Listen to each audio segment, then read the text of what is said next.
मुकाबला देख रहे हैं आप। प्रधानमंत्री नरेंद्र मोदी के खिलाफ जिस तरीके की बयानबाजी की जा रही है उसको लेकर तमाम सवाल खड़े हो रहे हैं और उसी पर चर्चा कर रहे हैं। आनंद माधव जी, कांग्रेस का स्टैंड में नहीं ले पाई थी ब्रेक पर जाने से पहले। सबसे पहले कांग्रेस का स्टैंड बताइए, क्योंकि सबसे ज्यादा खामियाजा ऐसे शब्दों का कांग्रेस नहीं भुगता है, सबसे ज्यादा फायदा आप ही ने पहुंचाया बीजेपी को।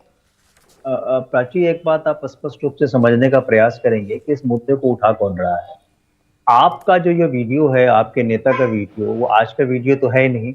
तो भारतीय जनता पार्टी को लगा कि वो चारों तरफ से घिर गए हैं और उनकी हार जो है वो सुनिश्चित है। ऐसी परिस्थिति में उनके जो आईटी सेल के जो है उन्होंने इसको ट्वीट किया। किसी ना आपके नेता ने किया ट्वीट, ना किसी दूसरे पार्टी के नेता ने ट्वीट किया।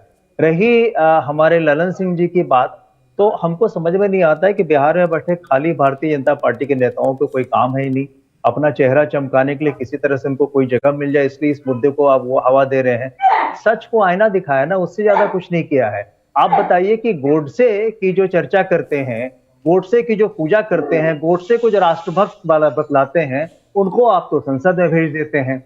जो गांधी को राष्ट्रपिता की जगह राष्ट्रपुत्र कहते हैं, जो गांधी को उल्टी सीधी बातें कहते हैं और कहते हैं यहाँ तक कि उनका आजादी में कोई उनका जो आंदोलन था वो एक ड्रामा था, इस तरह की बातें जो करते हैं, उस समय तो आपके बोल फूटते नहीं। उस समय तो आप चुपचाप सुन लेते हैं, मुस्कुरा के चल देते हैं। हाँ, प्रधानमंत्री जी ने कहा था इसके बारे में, प्रज्ञा ठाकुर के बारे में, मैं दिल से नहीं माफ कर चुका हूँ। राजनीति में ये क्या बात हुई भाई?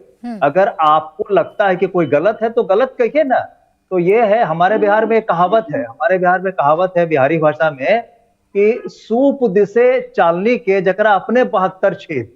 कहने का मतलब ये हुआ कि सूप जिससे फटकन होता है, हमारे गांव देहात में ये लिया जाता है, और चालनी में 72। भारतीय जनता पार्टी में तो अपने ही 72 छेद है। वो उसके सारे नेता इस तरह के बिगड़े बोल देते हैं। अब एक तरह से नाम गिनाइए, साध्वी प्रज्ञा ठाकुर, अनुराग ठाकुर, सुरेंद्र सिंह, वो किस तरह की बात करते हैं, ओपी धनखड़, एक लिस्ट पूरा है जिन्होंने इस तरह के एमएलए। माधव जी, इस बात पर जवाब मैं प्रेम रंजन जी से लूंगी सर, लेकिन मेरा सवाल फिर इस बात को लेकर है कि आप तो अलग पार्टी है ना बीजेपी से। अगर बीजेपी ऐसा करती है आप भी ऐसा करेंगे, इसे तो जस्टिफाई नहीं किया जा सकता है। ऐसा मैंने बताया, वो दर्पण दिखाया, आईना दिखाया। आप ही देखिए ना, आज कई लोगों ने आज की ट्वीट किया है कि वो क्या कर रहे हैं। एक तो हमारे राहुल गांधी जी पूरे भारत में भारत जोड़ो यात्रा में लगे हुए हैं। ये कपड़े बदल बदल के भारत जोड़ने का प्रयास कर रहे हैं, अलग अलग वेशभूषा में, जैसे कोई फैंसी सो कंपटीशन हो उसमें भारत जोड़ने का प्रयास कर रहे हैं। आनंद माधव जी, आपके नेता, मैं आपसे भी वही सवाल पूछूंगी, आपके नेता के खिलाफ ऐसे शब्दों का अगर इस्तेमाल होता तो आप कहते कि ऐसे बयानों पर ध्यान मत दीजिए, तो होता रहता है राजनीति में, छोटी मोटी बातें हैं, हल्का सा बयान है, आप कह पाते क्या? मैं बिल्कुल ऐसा नहीं कहता, क्योंकि हमारे नेता उस तरह के हैं ही नहीं। जो जैसा है उसको आईना दिखाया गया, मैं सच की बात कर रहा हूँ। कौन तय करेगा आनंद माधव जी? जो जनता तय करेगी ना।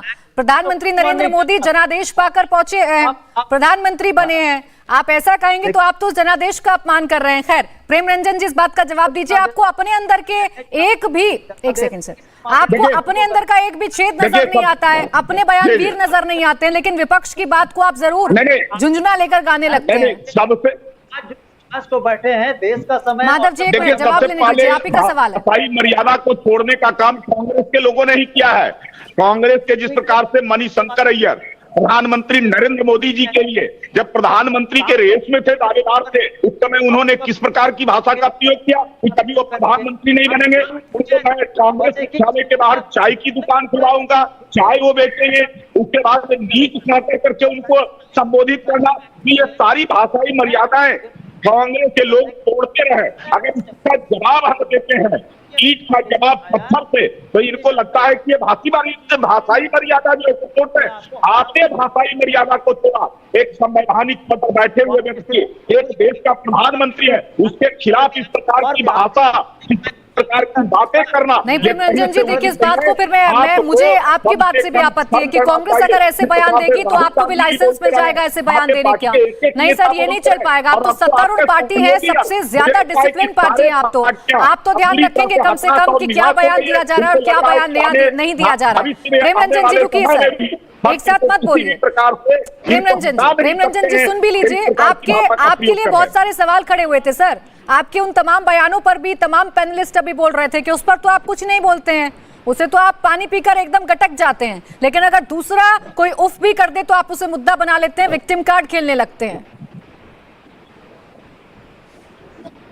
मैंने आपसे कहा कि हमने भाषाई मर्यादा कभी नहीं तोड़ा है, लेकिन अगर भाषाई मर्यादा तोड़ेंगे या अनर्गल बयानबाजी करेंगे, अनर्गल तरीके से हमारे नेताओं के बारे में बोलेंगे, तो हम ईद का जवाब पत्थर से देंगे। हम चुपचाप नहीं बैठेंगे। हमारे प्रधानमंत्री जो दुनिया के सबसे चर्चित यही स्तर हो गया है सर राजनीति का, देश के लिए लगातार काम कर रहे हैं। आज तक आजादी के बाद यही स्तर हो गया है प्रेम रंजन जी। हालांकि यहाँ तो बात देश के प्रधानमंत्री की है, तो इसलिए सर यहाँ तो बात देश के प्रधानमंत्री की है, लेकिन यही स्तर हो गया है सर देश की राजनीति का कि उन्होंने बोला अगर एक शब्द तो हम 4 शब्द बोलेंगे, और जनता पर इसका क्या प्रभाव पड़े वो आप छोड़ दीजिए, क्योंकि इससे आपके मुद्दे चले जाते हैं और चुनाव में किसको क्या फायदा होता है ये सब देखते हैं। इंडिया टीवी हर वक्त हर जगह डाउनलोड करने के लिए सर्च करें India TV news Google play store या ऐप स्टोर पर।